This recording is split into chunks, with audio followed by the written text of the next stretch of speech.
The excitement is building. We're getting close to Halloween. This is 42nd Street Pete's Grindhouse, Halloween Extravaganza edition. And, we're getting close to the end, so why don't I give you two for the price of one? How about Space Invaders today? Things that came down or stayed up looking for our blood. And we'll start with the original thing from 1951. A vastly different animal than John Carpenter's beloved classic, where basically, bodies were taken over and shit like that. Well, in this one, there's a lot of talking, which kids didn't like in the 50s, back when I was watching it anyway. So you'd always wait till, the second reel came on, because the monster was always in the second reel. But if you listened to what was going on, it was really a lot creepier sometimes than Carpenter's version. Well, first off, the spacecraft crashes then in the Arctic or wherever the fuck they are. And of course, the man in charge is perennial monster fighter from the 50s, Kenneth Tobey. And I guess they try to get the thing up with some thermite charges, but it blows up. But they do dig up the pilot of this ship, who's frozen in a block of ice.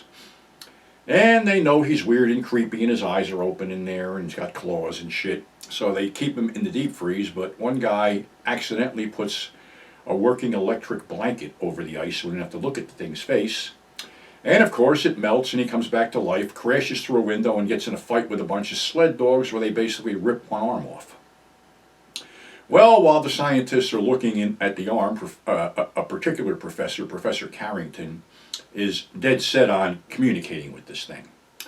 So they find out that not only is the arm still alive, that it has seeds under the fingernails.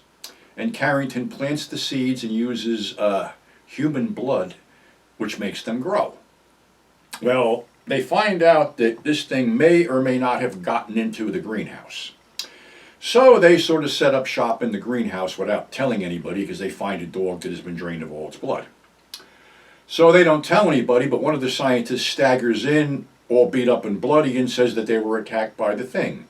And basically, and this is the visual that you're told, that the other two scientists have been strung up by their ankles and their throats have been slit and they're feeding the seedling plants.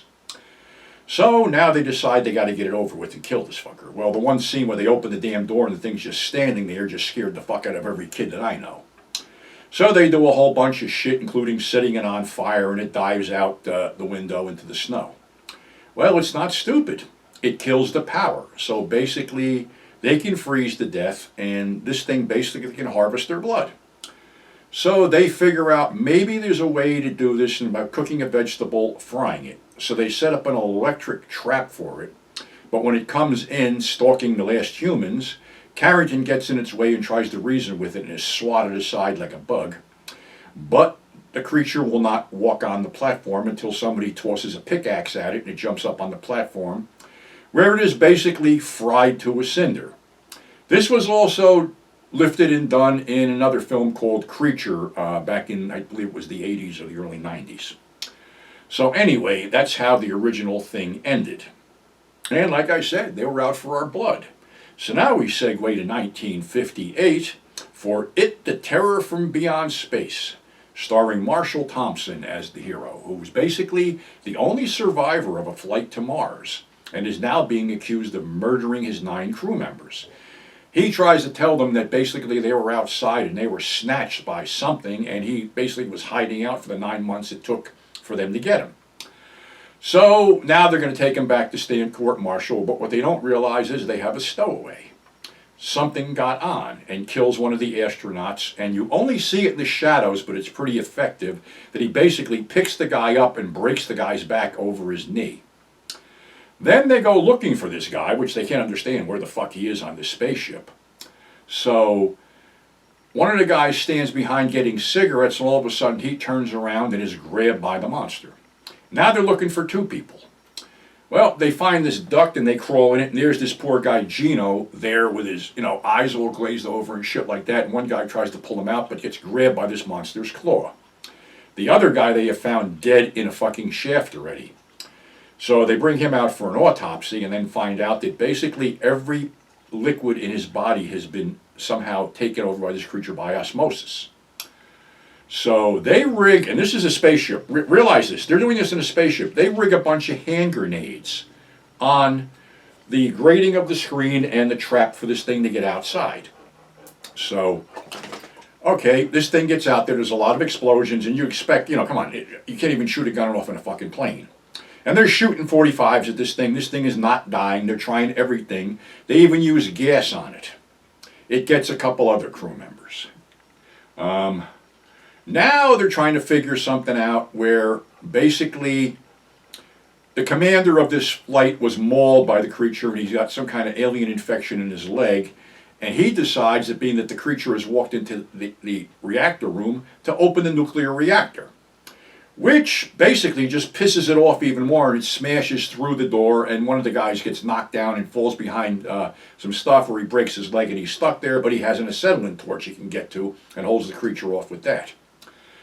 Well, the survivors are up in the last capsule, you know, this thing's like a up the stairways, up.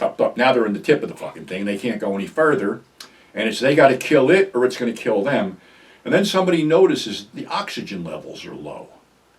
So they figure this thing is using up a hell of a lot of air because the air on Mars is thin and it's sucking up a lot of air.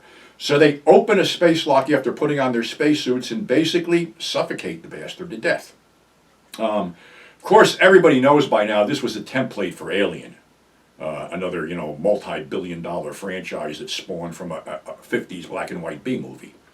The guy who played it was none other than Ray Crash Corrigan, who basically played a lot of gorillas in the 40s and 50s and sort of played the creature like a gorilla in a gorilla suit.